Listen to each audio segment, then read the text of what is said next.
જય અંબે. સાયન્સનું પણ સોફ્ટવેર જબરજસ્ત બનાવ્યું છે, તો સાયન્સનો થોડો અભ્યાસ કરી લઈશું.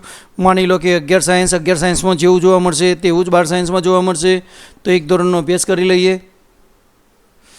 તો ફર્સ્ટ પેજમાં સ્કૂલનું નામ લખાઈને આવી જશે તમારે.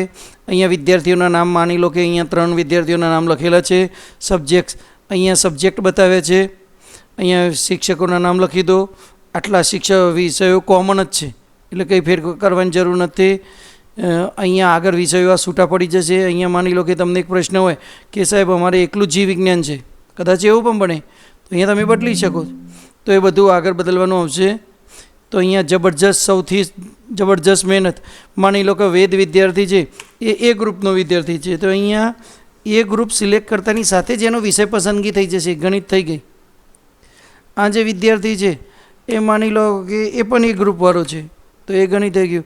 આ દીપ છે એ બી ગ્રુપવાળો છે, તો એ બી. બસ ફક્ત ગ્રુપ પસંદ કરો. ગ્રુપ લખતાની સાથે જ અહીંયા સૂચના લખેલી છે. ગ્રુપ પસંદ કરતાની સાથે કોમ્પ્યુટર નિર્ણય કરી દે છે કે આને જીવ વિજ્ઞાન છે. કોઈ વિદ્યાર્થી એવો છે એ બી છે, એ બી ગ્રુપ પસંદ કર્યું છે, તો જીવ વિજ્ઞાન ગણિત આવે એ બીમાં. તેનો જીવ વિજ્ઞાન વિશે પણ થઈ ગયો, ગણિત પણ થઈ ગયું. એવું ખાસ પ્રકારનું સોફ્ટવેર બનાવ્યું છે. અહીંયા એને હિન્દી રાખ્યું છે કે સંસ્કૃત, તો સિલેક્શન માટે એક કોડ છે. જો એને કોમ્પ્યુટર રાખ્યું હોય તો ડિલીટ કરી દો અને સંસ્કૃત કરી દો. ત્રીજો નંબર વિદ્યાર્થી સંસ્કૃત છે તો સંસ્કૃત કરી દો. આ વિષય પસંદગીની વાત થઈ ગઈ. સ્ટુડન્ટ પ્રોફાઇલ તો સિમ્પલ છે, એ વિદ્યાર્થીનો જાતિના કોડ લખી દો, જ્ઞાતિ લખી દો. જરૂરી ઉપયોગી તમને જેટલી જરૂર લાગતી હોય તેટલી વિગતો ભરી દો. 9મા અને 10મામાં જે વિડીયો બનાવ્યા તેના જેવી જ માહિતી છે. અહીંયા તમે જોશો વિષય પસંદગી, વિદ્યાર્થીના નામમાં કોઈ કચાશ ના રહે એટલા માટે તમે આ પત્રક ઘરે સહી કરાવવા આપી શકો છો. ફરજિયાત વિષયો કેટલા છે એ આવી ગયા. એને પ્રથમ વિષય જીવ વિજ્ઞાન પસંદ કર્યો. નીચે લંબ જુઓ, પ્રથમ જીવ વિજ્ઞાન છે પ્રથમ, અને બીજો વિષય તો જીવ વિજ્ઞાન કે ગણિત, તો ગણિતમાં ઠીક છે, તો ગણિત વિષય પસંદ કર્યો છે. આને પણ ગણિત કર્યું છે. ત્રીજામાં તમે જુઓ જીવ વિજ્ઞાન પસંદ કર્યું, ટીક માર્ક. અને સંસ્કૃત છે. આ કોમ્પ્યુટરવાળો છે વિદ્યાર્થી, કોમ્પ્યુટર એટલે વિષય પસંદગીનું ફોર્મેટ પણ ઓટોમેટિક બની ગયું. અહીંયા તમારે કંઈ જ કામ કરવાનું નથી. જન્મ તારીખ લખેલી છે તો આવી જશે. આગળ તમે પ્રોફાઇલની અંદર આધાર કાર્ડ નંબર લખશો તો એ પણ માહિતી આવી જશે. તમે જેટલી માહિતી અહીંયા એન્ટ્રી કરજો, અહીંયા તમામ સ્ટુડન્ટ પ્રોફાઇલમાં એન્ટ્રી આપેલી છે બધા જ પ્રકારની. તો તમારે કઈ એન્ટ્રીનો ઉપયોગ કરવો છે, શાની એન્ટ્રી કરવી છે, એ પ્રમાણે તમારે ઉપયોગ પ્રમાણે એન્ટ્રી કરી લેવી. વિદ્યાર્થીની વધારેની માહિતી થઈ ગઈ. આ થઈ સાયન્સના હોમ નામના પત્રક. બીજું ઓલ એક્ઝામ એન્ટ્રી. તો જેમ 9મા 11માના વિડીયો જોયા એ જ પ્રમાણે અહીંયા છે પ્રથમ પરીક્ષાની માર્ક્સની એન્ટ્રી કરતા. પણ અહીંયા એક ખાસ જબરજસ્ત ટેકનોલોજી દોરાવવામાં આવી છે. આપણે માર્ક્સ ક્રમાનુસાર લખીએ. માની લો કે રસાયણ વિજ્ઞાન 41 અને 42. હવે આ વિદ્યાર્થી ગણિતનો છે પણ કોઈ શિક્ષકે ભૂલથી બાયોલોજીમાં માર્ક્સ લખ્યા, તમે ધ્યાન રાખજો 43 લખ્યા છે. ગણિતમાં આવ્યા 44, 45. આપણે યાદ રાખવા માટે ક્રમાનુસાર લખીએ.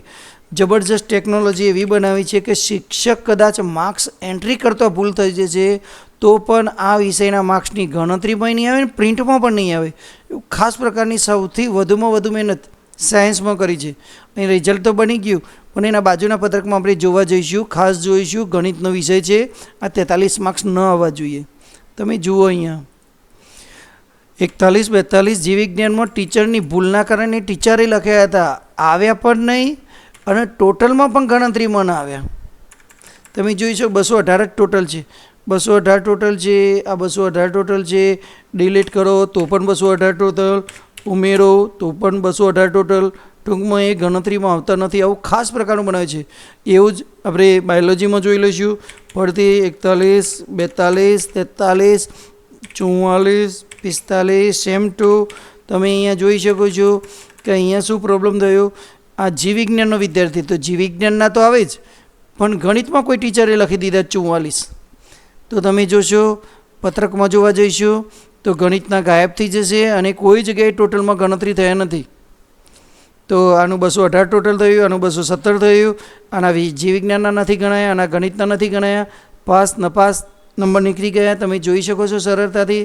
આ પત્રક બની ગયું અને અહીંયા 250/300 એટલે જો કોઈને એ ગ્રુપ કે બી ગ્રુપ રાખ્યું હોય તો એનું ટોટલ 250 થાય, પણ કોઈ વિદ્યાર્થી એવો હોય એ અને બી બંને ગ્રુપ રાખ્યું હોય તો એનું ટોટલ 300માંથી આવે.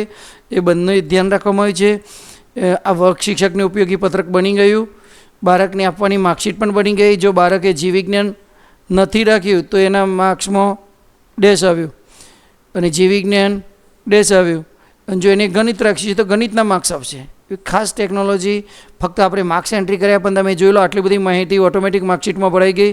સ્કૂલનું નામ, પરીક્ષા, વિદ્યાર્થીનું નામ, ધોરણ, બેઠક નંબર, જીઆર નંબર, પ્રવાહ, ગ્રુપ કયું પસંદ કર્યું છે એને એ આવી ગઈ માહિતી.